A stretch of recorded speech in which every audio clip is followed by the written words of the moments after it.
ఆలేరు నియోజకవర్గం గుండాల మండలంలో పర్యటించారు తెలంగాణ ప్రభుత్వ విప్ ఆలేరు ఎమ్మెల్యే బీర్ల ఐలయ్య. ఈ సందర్భంగా డప్పు చప్పుళ్లు ఆటపాటలతో ఘన స్వాగతం పలికిన వివిధ గ్రామాల ప్రజలు. మండల కేంద్రంలో పిఎస్సిఎస్ ఆధ్వర్యంలో ఏర్పాటు చేసిన ధాన్యం కొనుగోలు కేంద్రాన్ని ప్రారంభించారు ఎమ్మెల్యే బీర్ల. అనంతరం తుర్కలశాపురం గ్రామంలో జై బాబు జై భీమ్ జై సంవిధాన్ కార్యక్రమంలో పాల్గొన్నారు. పెద్దపడశాల, వస్తకొండూరు, బండకొత్తపల్లి, మరిపాడిగ, వెల్మజాల గ్రామాలలో విస్తృత పర్యటన నిర్వహించి సీసీ రోడ్లు, ధాన్యం కొనుగోలు కేంద్రాలను ప్రారంభించారు. బండకొత్తపల్లి గ్రామంలో మండల స్థాయి అధికారులతో రివ్యూ సమావేశం నిర్వహించారు. ఈ సందర్భంగా ఎమ్మెల్యే బీర్ల మాట్లాడుతూ అన్నదాతలు 6 గాలం చెమటోడ్చి పండించిన ధాన్యాన్ని ప్రభుత్వం ఏర్పాటు చేసిన కొనుగోలు కేంద్రాలలోనే ధాన్యాన్ని అమ్ముకొని మద్దతు ధరతో పాటు ప్రభుత్వం ప్రత్యేకంగా 500 రూపాయల బోనస్ కూడా అందిస్తుందంటూ అన్నదాతలు ఈ చక్కటి అవకాశాన్ని సద్వినియోగం చేసుకోవాలని కోరారు.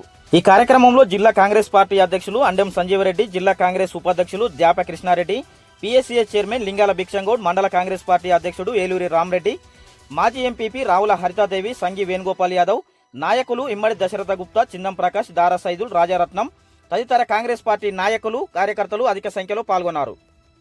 నువ్వు ఇక్కడ జోకినం అంటే రైతు ఇక్కడ అయిపోవాలి క్లియర్ గా. ఒక్క కిలో కట్ట ముఖ్యంగా ఏంటంటే రాష్ట్ర ముఖ్యమంత్రి రేవంత్ రెడ్డి గారు, సివిల్ శాఖ మంత్రివారు ఉత్తమ్ కుమార్ రెడ్డి గారు నిజంగా కూడా ఇలా పేదోళ్ళ పట్ల ఒక దేవుళ్ళుగా తయారయ్యారు. నిజంగా భారతదేశంలో ఏ రాష్ట్రంలో చేరినటువంటి సాహసం ఇలా తెలంగాణ రాష్ట్రంలో. సన్న బియ్యం అయితే చాలా సంతోషం అనిపిస్తుంది. 3-4 గ్రామాలలో పేదోళ్ళు ఇంట్లో పోయి భోజనం చేస్తే మా ఇంట్లో తినడానికంటే కూడా ఆ బియ్యం మంచి టేస్ట్ ఉంది, సన్న బియ్యం బాగుంది. నిజంగా చాలా తృప్తి ఇచ్చింది. సన్న బియ్యం ఇస్తున్నందుకు రాష్ట్ర ప్రభుత్వానికి నిజంగా కూడా ప్రత్యేకంగా ధన్యవాదాలు తెలియజేస్తున్నాం.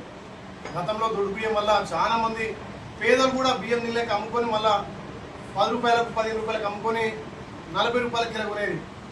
దీన్ని ప్రభుత్వం గుర్తించి ప్రతి పేదోడికి సన్న బియ్యం ఇవ్వాలనే కార్యక్రమం పెట్టుకున్నాం.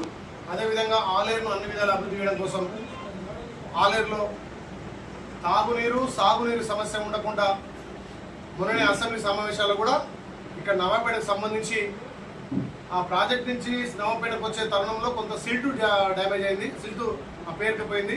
10 సంవత్సరాలుగా కాలువలలో సిల్ట్ తీయకపోవడంతో కొంత నవాపేటకు రాకపోవడం, ఆ నవాపేట నుంచి గుండాలకు వచ్చే కాలువలు కూడా సరిగ్గా లేకపోవడంతో వాటి మీద దృష్టి పెట్టి ఇరిగేషన్ శాఖ మంత్రి ఉత్తమ్ కుమార్ తోటి మనం మాట్లాడి ఇప్పుడు వచ్చే సీజన్ వరకు అన్ని కాలువలు పునరుద్ధరించి గుండాలను సస్యశ్యామలం చేయడమే లక్ష్యంగా పనిచేసుకున్నా. గుండాలంటే ఆలేరుకు గుండెకాయ లాంటిది. పార్టీ కూడా పటిష్టంగా ఉన్నది కాబట్టి రేపు స్థానిక సంస్థల్లో వార్డు మెంబర్ కాంచెల్లో సర్పంచ్, ఎంపీటీసీ, జెడ్పీ చైర్మన్ కూడా కైవసం చేసుకోవడం ధీమా ఉంది. కార్యకర్తల్లో ఒక ధైర్యం వచ్చింది. ఈ ప్రభుత్వం వచ్చిన తర్వాత గౌరవ ముఖ్యమంత్రి రేవంత్ రెడ్డి గారు ప్రజాపాలన ద్వారా రైతులకు పెద్దపీట వేసి ఏకకాలంలో భారతదేశంలో ఏ రాష్ట్రంలో చేయనటువంటి రైతు రుణమాఫీ 2 లక్షల వరకు 25 లక్షల మందికి రైతులకు 21 కోట్లతోటి రుణమాఫీ చేసే ఘనత చరిత్ర గౌరవ ముఖ్యమంత్రి రేవంత్ రెడ్డి గారి. అదేవిధంగా రైతులకు కూడా రైతు భరోసా